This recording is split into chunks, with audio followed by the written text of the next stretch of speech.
हम जहां खड़े हैं, हम जहां बैठे हैं, अगर इस शब्द की यही पालना नहीं होती है तो संगठित नहीं हो सकते।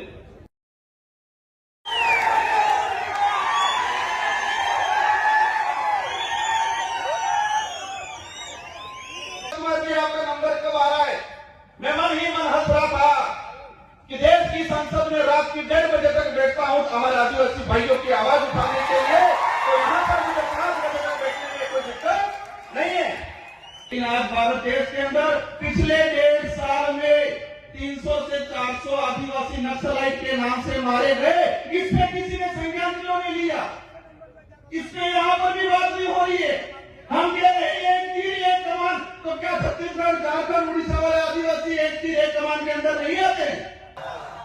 जब हल्दीघाटी का युद्ध हुआ था महाराणा प्रताप और अकबर की सेना के बीच में, उस समय महाराणा प्रताप हार गए थे।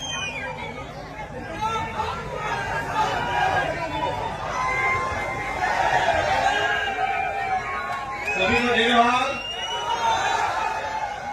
थकान तो नहीं हुई है? पक्का कोई नहीं थका है? बीच में से आवाज आ रही थी कि राजकुमारी तुम संघर्ष करो, हम तुम्हारे साथ हैं। मैं मेरी बात शुरू करूं। मैं जिस दिन से पैदा हुआ हूं और समझदार हुआ उस दिन से खुद के लिए, परिवार के लिए और कॉलेज राजनीति में आने के बाद समाज के लिए संघर्ष करता आ रहा हूं। और जब तक ये सांसें रहेगी, ये संघर्ष जारी रहेगा और आप जैसे साथियों का विश्वास, आप जैसे साथियों का जो हमारे प्रति आशा उम्मीद है, ये उम्मीद और आशा विश्वास मुझे और मेरे जैसे साथियों को और ताकतवर बनाने का काम करती है। मैं इस कार्यक्रम को सफल बनाने के लिए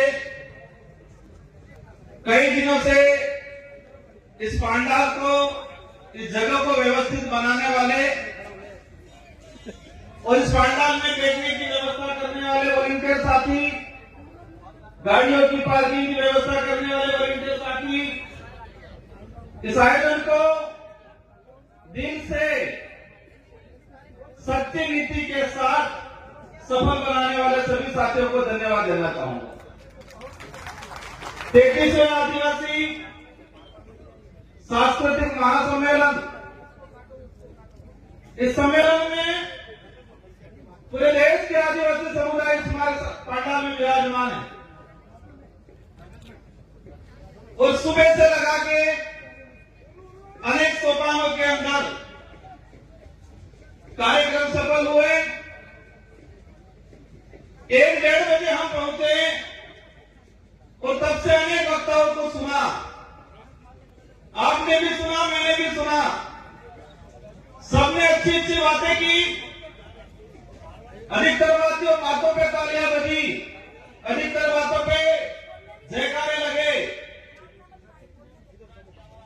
एक बात कॉमन निकल के आई कि हमें संघर्ष करना है। सभी वक्ताओं की तरफ से जो बात आई उसमें एक कॉमन निकल के आई कि हमें संघर्ष करना है। और यह संघर्ष किस लिए करना है? अपने समाज के हक अधिकारों के लिए करना है, जल जंगल जमीन बचाने के लिए करना है। और फिर बात आई कि संघर्ष कैसे करेंगे?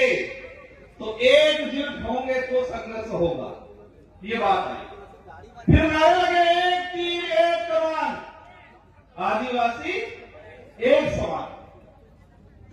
हम जिस मंच से, जिस जगह से हम बोलते हैं, हम जहां खड़े हैं, हम जहां बैठे हैं, अगर इस शब्द की यही पालना नहीं होती है तो संगठित नहीं हो सकते। और संगठित नहीं हो सकते तो हम संघर्ष नहीं कर सकते हमारे हक अधिकारों के लिए।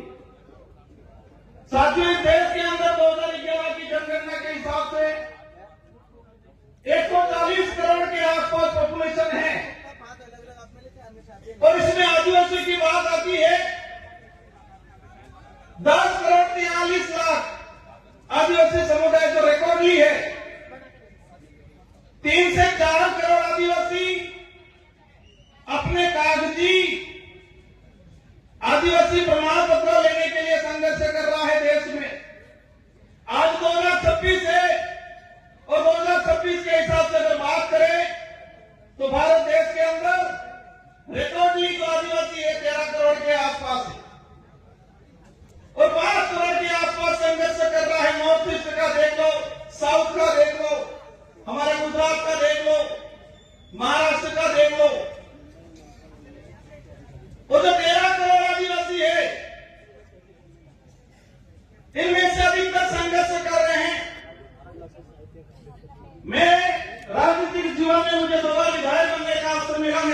विधानसभा क्षेत्र की जनता की ओर से।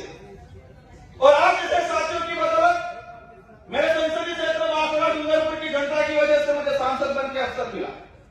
मैं बैठे विचार कर रहा था, कई साथी पूछ रहे थे राजकुमार जी आपका नंबर कब आ रहा है। मैं मन ही मन हंस रहा था कि देश की संसद में रात की 1:30 बजे तक बैठता हूं हमारे आदिवासी भाइयों की आवाज उठाने के लिए, तो यहां पर मुझे 5 बजे तक बैठने में कोई दिक्कत नहीं है। जिस देश की संसद में भूखे प्यासे रात की 1:30 बजे तक बैठा हूं आदिवासियों की आवाज बनने के लिए, तो मुझे यहां पर रात की 6 बजे 7 बजे 8 बजे तक बैठने में कोई दिक्कत नहीं है। मन ही मन लग रहा साथियों, संघर्ष करना है तो संघर्ष करना है, तो पेशेंस रखना है हम सबको। मैं बात कर रहा था 13 करोड़ के आसपास आदिवासी है इस देश के अंदर रिकॉर्ड ली। पूर्व में पैसा कानून को लेके 5वीं अनुसूची को लेके फॉरेस्ट एक्टों को लेके बात की, तो 13 करोड़ में से अधिकतर आदिवासी समुदाय संघर्ष कर रहा है। कोई आरक्षण के लिए कर रहा है, कोई अपना घर बचाने के लिए कर रहा है, कोई अपनी पहचान को जिंदा रखने के लिए कर रहा है, कोई जल जंगल जमीन के लिए कर रहा है। फॉरेस्ट एक्ट की पूर्व वक्तव्य में बात की, भारत देश के अंदर 25 लाख वन अधिकार अधिनियम के दावे प्रक्रियाधीन पेंडिंग पड़े हुए हैं। 25 लाख, एक परिवार में 5 सदस्य भी अगर मांग लेते हैं तो 1 करोड़ 25-30 लाख के आसपास जनसंख्या हुई। मतलब यह हुआ पहला संघर्ष कि वन विभाग के अंदर रहने वाला भारत देश का आदिवासी 1 करोड़ 30 लाख के आसपास, जो सरकारी रिकॉर्ड है, मेरा रिकॉर्ड नहीं है, जो फॉरेस्ट एक्ट के तहत दावे प्रक्रियाधीन चल रहे हैं, 1 करोड़ 30 लाख आदिवासी वन विभाग में बैठा हुआ संघर्ष कर रहा है। और कागज में नहीं आया है रिकॉर्ड में, वो 1 करोड़ और होगा। देश के अंदर वन विभाग के बाद चारागाह बिलाना जमीन की बात आती है, और चारागाह बोले बिलाना जमीन की बात आती है। मैंने जो पार्लियामेंट में जो रिकॉर्ड निकाला है उससे मुझे जानकारी मिली है कि 2.5 से 3 करोड़ आदिवासी चारागाह बिलाना जमीन पे बैठा हुआ है, वह संघर्ष कर रहा है कागजी अधिकार लेने के लिए। साथियों, एक बात की बात समझना पड़ेगा, हम अधिकार की बात कर रहे हैं। इस जमीन पे हमारा पुरखाई अधिकार है, हम कहते हैं इस देश के मनोमालिक हैं, लेकिन कागजी अधिकार के लिए संघर्ष कर रहे हैं। कौन सा अधिकार चाहिए? कागजी अधिकार। उस जमीन पे आजादी से पहले हमारे बाप दादा बैठे हैं, उन्होंने कुआं खोदा है, मकान बनाया है, लेकिन उसके पास कागज नहीं है। अब ये समझना पड़ेगा कागज कब जाएगा उस परिवार में, उस समाज में। जब एजुकेशन जाएगा, स्कूल जाएगी, पढ़ा लिखा होगा तो कागज जाएगा। जिस समाज में एजुकेशन ही नहीं गया, आज पहली पीढ़ी एजुकेशन प्राप्त कर रही है और उनसे कहा जाता है कि अधिकार हो तो कागज दो, ये कागजी अधिकार। हम प्रयास करेंगे, देश के अंदर अनेक शोध संस्थाएं, इसरो है, बड़े बड़े सैटेलाइट लगे हुए हैं, उन सैटेलाइटों से पता क्यों नहीं लग रहा है कि आदिवासी कब से बैठा हुआ है उस धरती पे, उससे कागज क्यों मांगा जा रहा है? को गुमराह करने का तरीका है, बिजी रखने का तरीका है। सैटेलाइटों से छोटी छोटी चीजें कवर हो रही है और उस पर भी मैंने जाने का काम किया, लेकिन ये सैटेलाइट और ये सरकार, हमारे पूर्व जनजाति आयोग के अध्यक्ष जी ने कहा कि 2005 से पहला बैठा हुआ हर आदिवासी को पट्टा मिलना चाहिए, लेकिन सरकार क्या कह रही है? सैटेलाइट से देखेंगे, जिसका मकान है उसको देंगे। और हमारा मकान क्या छत वाला रहता है कि झोपड़ी वाला रहता है? ये सैटेलाइट, ये सरकार है, झोपड़ी वाला जो मकान है, हमारा केलूपोस मकान है, जो हमारा कुआं है, उसको मकान नहीं मान रही है। तो चारदीवारी बनी हुई है, जिसकी छत लगी हुई है, उसी को मकान मान रहे हैं। अगर इस स्थिति में हमारे अध्यक्ष जी कह के जाते हैं कि हमें मिलेगा पट्टा, आज देश के अंदर जो स्थिति, इसके अलावा क्या बचे? इनसे ज्यादा तो लड़ रहे धर्मों में, पार्टियों में। कोई हिंदू बन गया, कोई ईसाई बन गया, कोई बौद्ध बन गया, कोई जैन बन गया, कोई मुस्लिम बन गया।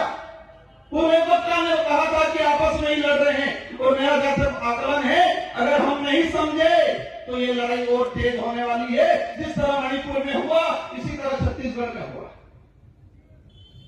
आज एक चीज हमने देखी, देश के अंदर छोटी सी कोई घटना हो जाती है, हाहाकार मच जाता है, मीडिया हो, सरकार हो, न्यायालय हो, कोर्ट हो, संज्ञान ले लेती है। लेकिन आज भारत देश के अंदर पिछले 1.5 साल में 300 से 400 आदिवासी नक्सलाइट के नाम से मारे गए। इसमें किसी ने संज्ञान क्यों नहीं लिया? इसमें यहां पर भी बात नहीं हो रही है। हम कह रहे हैं एक तीर एक कमान, तो क्या छत्तीसगढ़, झारखंड, उड़ीसा वाले आदिवासी एक तीर एक कमान के अंदर नहीं आते? सलमा जुडो चला 2005 से 2008 तक छत्तीसगढ़, झारखंड के अंदर। मैंने पार्लियामेंट में क्वेश्चन लगाया, सरकार को पूछा कि सलमा जुडो लगा, चला अभियान, कितने आदिवासी मरे? सरकार के लिए हमारे पास कोई फेक का आंकड़ा नहीं है। इंसान मरा है, भारत देश का नागरिक मरा है, और सरकार के लिए कि हमारे पास पूर्ण कोई आंकड़ा नहीं है। हजारों बहन बेटियों के साथ बलात्कार हुए थे सलमा जुडो में। उस समय भी अभियान यही चला था, नक्सली उन्मूलन। आज भी अभियान चलाया जा रहा है, नक्सली उन्मूलन। अगर नक्सली उन्मूलन होना था 2005 से 8 तक सलमा जुडो चला, तब क्यों नहीं हुआ? आज अभी चला। मैंने देश के गृह मंत्री जी से भी यह सवाल लगाया, पूछा है कि जिस आदिवासी 14 साल की बच्ची को हाथ में हथियार मिला है, क्या वो पैदा होने से पहले ही हथियार लेके आई थी क्या? 14 साल 15 साल की बच्ची, वो चाइना के हथियार हैं। आप सभी न्यूज चैनल में देख रहे होंगे, जो हथियार आदिवासियों से बराबर हो रहा है, क्या वो आदिवासी चाइना जाके हथियार लेने गया? उन आदिवासियों को हथियार पकड़ाने वाले कौन उद्योगपति है, कौन राजनेता है? जब तक इनका खुलासा नहीं होगा, आदिवासी इधर भी रहेगा, फौज में भी आदिवासी, उधर भी आदिवासी। मर कौन रहा है? आदिवासी बन रहा है। आदिवासी नहीं होगी देश का किसान कौन का, गरीब कौन का आदमी मर रहा है, वो भी फौज में कौन जाएगा? क्या उद्योगपति अदानी अंबानी का देखा जाएगा फौज में? आज देश के अंदर हजारों हेक्टर, लाखों हेक्टर जमीन पिछले 5 सालों के अंदर लीज पे दिए फॉरेस्ट। एक चीज देखा, मेरे अंदर भी पहले डर था, जो कोई कार्यक्रम कराता है उनका भी डर रहता है कि कोई कुछ बोल नहीं दे, पीछे हमारा को पुलिस पूछेगी। डर से लड़ाई नहीं लड़ी गई। डरोगे तो मरोगे। हम सच्चाई के लिए लड़ रहे हैं तो लड़ना पड़ेगा। अगर हम जो बात बोल रहे हैं, सरकार लिख के दे रही, ये गलत है। जो बात हम पार्लियामेंट में बोल सकते हैं, वो बात इस मंचों से भी होनी चाहिए आप लोगों के साथ। मैंने कहा था मुझे बारी नहीं मिलेगी, चलेगा। मैंने यह भी कहा था मुझे नहीं बोलना, मैं सुनना चाहता हूं। साथियों, मैं पिछले सम्मेलन आयोजन कमेटी का सम्मान करता हूं सभी का। मैंने पिछली बार में क्या कहा था कि हम जो हर साल आयोजन करते हैं, जितने जो वक्ता अपनी बात रखते हैं, एक मेमोरेंडम बनाए, प्रस्ताव बनाए, और वही डेलीगेशन राष्ट्रपति से मिले, प्रधानमंत्री से मिले, सारे राज्यों के मुख्यमंत्री से मिले। ये करना पड़ेगा। बाकी हम सांसद बन जाएंगे, विधायक बन जाएंगे, इनमें से लेके फिर जो जिनके मंशा है वो बन जाएंगे, होना कुछ नहीं। देश के अंदर 47 आदिवासी सांसद आते हैं। मेसा कानून 2.5 से 3 करोड़ आदिवासी नगर निकाय, नगर पालिका क्षेत्र के अंदर आज अतिक्रमणकारी के रूप में इसकी पहचान की जा रही है। 2.5 से 3 करोड़ आदिवासी म्युनिसिपल एक शेड्यूल्ड एरिया के अंदर स्पष्ट कहा गया है। और इसका मैंने पार्लियामेंट 2001 से, साथियों एक बात का जानना है कि देश की संसद को भी देखा है, राजस्थान की विधानसभा को भी देखा है, लेकिन हर कानून आता है जिस बजट सत्र में आता है उसी बजट सत्र में पास हो जाता है। लेकिन आदिवासियों के कानून 25-30 साल हो गए, 25-25 साल हो गए संसद में आने के बावजूद भी रुके हुए। मेसा कानून 2000 में आया, 2003 में इसकी कमेटी की रिपोर्ट आ गई और आज तक पेंडिंग पड़ा हुआ है, क्योंकि वो आदिवासी के हित का था। मेसा कानून आता तो शहरीकरण के इलाके में जो आदिवासी रह रहा है उसको विशेष राइट मिलते, उसकी जमीन रिजर्व हो जाए। मैं समझता हूं समय काफी हो गया है। इस कार्यक्रम में 1000 किलोमीटर से दूर से आए लोग, कोई 300-400 किलोमीटर से दूर से आए, कोई गरीब कोई अमीर परिवार वाला नहीं है। इस पंडाल में सभी गरीब परिवार से आए हुए लोग, क्योंकि अमीर तो आरक्षण ले लिया, नेता बन गया, अधिकारी बन गया, अपनी मस्ती में आधुनिक सुख सुविधाओं को संभव करने में मस्त है।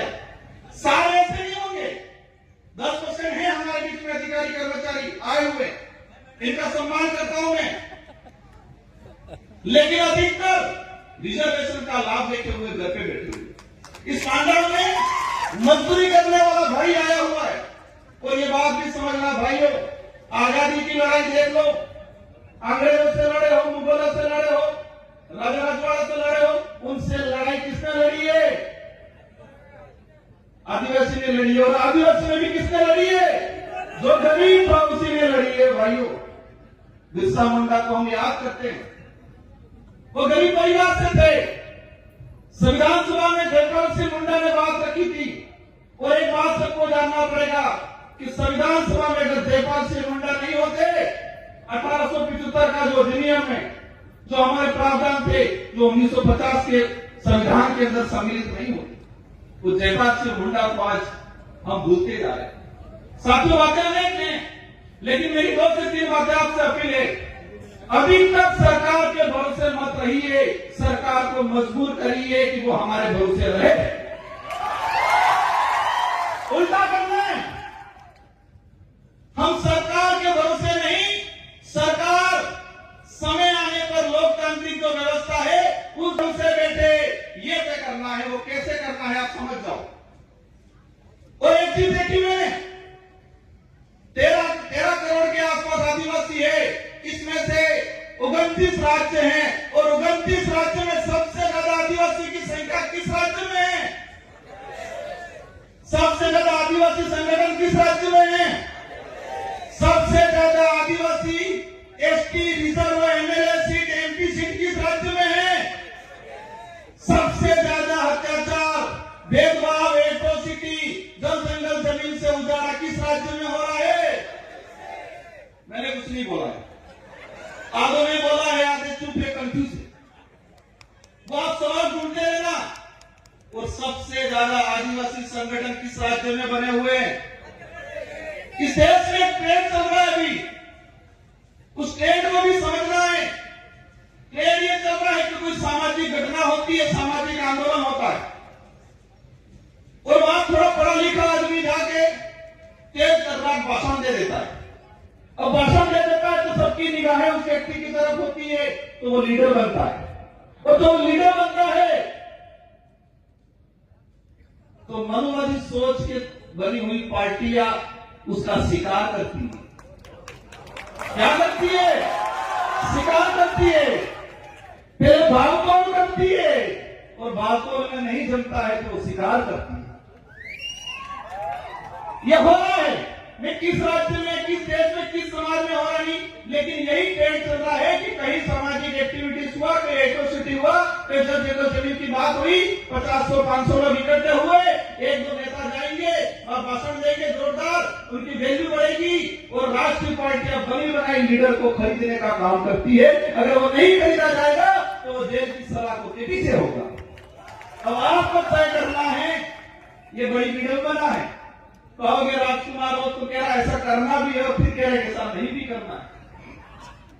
ये कंफ्यूजन है, ये बड़ी विडंबना है कि हमें सही व्यक्ति को, सही विचारधारा को कैसे चॉइस करना, ये आपके छोड़ के जाना चाह रहा हूं। हमें विवेकशील बनना है, सोचने समझने की शक्ति डेवलप करनी है। ये बात जरूर है कि आदिवासी समुदाय भोला है, लेकिन इस समुदाय को कुछ लोग इस भोलेपन का फायदा उठाते हैं। और अंतिम में एक बात कहना चाहूंगा कि मेरे लिए कब सुनोगे आप, मेरा साथ कब दोगे, मैं सही नीति पे चलूंगा, सही बात के लिए लड़ूंगा, मेरी कथनी और करनी में अंतर आएगा, उस दिन राजकुमार रोज की भी नहीं सुनी जाएगी। देश के अनेक संगठन हैं, आदिवासी एकता परिषद पे पूरे देश के आदिवासियों की निगाहें हैं। इस पंडाल में लाखों लोग हैं, लेकिन करोड़ों लोग यूट्यूब के माध्यम से घर बैठे हुए आदिवासी एकता परिषद के कार्यक्रम को आज देख रहे हैं। वो हमारा अध्ययन कर रहे हैं। मेरा अनुरोध है, इस छवि को बरकरार रखना, ये कारवा बढ़ना चाहिए। हमें स्वच्छ सही नीति से संगठन को चलाना है। मेरे आदिवासी समुदाय का एक मामूली आदमी होने के नाते मेरा हमेशा सहयोग रहेगा। विचारधारा उद्देश्य कुछ हो सकते हैं अलग, लेकिन आदिवासी समुदाय के हक अधिकार उनको एकजुट करने की बात आएगी, राजकुमार रोज खड़ा रहेगा। लेकिन मेरा हाथ जोड़ के अनुरोध है कि कथनी और करनी में अंतर मत आने देना, नीति सही रखना। अगर नीति में मेरी और कथनी करनी में मेरा उदाहरण ले लेता हूं, फर्क आ गया, समाज आज कारवा है, लेकिन नीति और करनी और कथनी में अंतर आ गया, पीछे कोई नहीं मिलेगा कुछ समय बाद। इस बात को ध्यान रखना चाहिए। समाज को जरूरत है, समाज हर बार ठगा गया है, हर व्यक्ति से ठगा गया है, हर संगठन से ठगा गया है।